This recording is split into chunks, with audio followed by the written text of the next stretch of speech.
Antoine Charles Lasalle.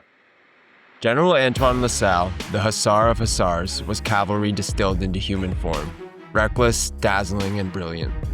Lasalle was born a soldier. His father was an officer in the King's Royal Army before the days of the French Revolution and was a Knight of the Order of St. Louis.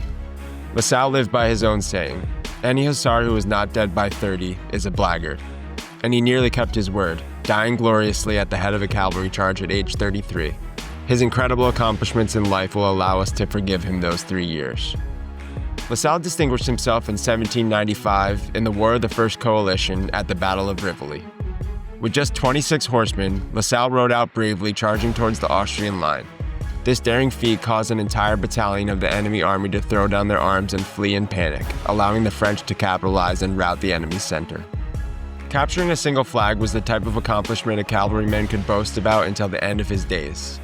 That day, 11 enemy flags were captured, 5 of those by Lasalle himself.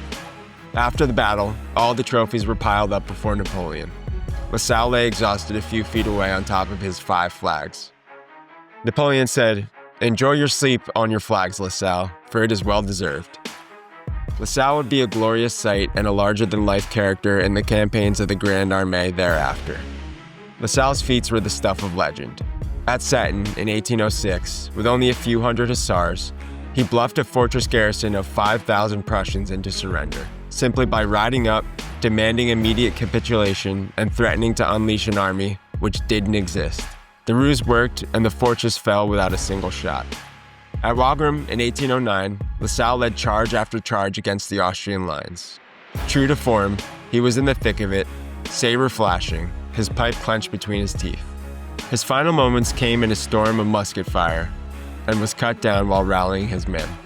Napoleon, on hearing of his death, lamented, "A man like Lasalle could not be replaced." Lasalle's life was one long charge at full gallop. Duels, gambling, drinking, and women off the battlefield, lightning raids and impossible victories upon it.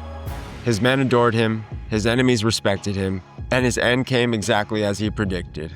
In the saddle, leading a charge, a comet of a man that burned through life hot and fast.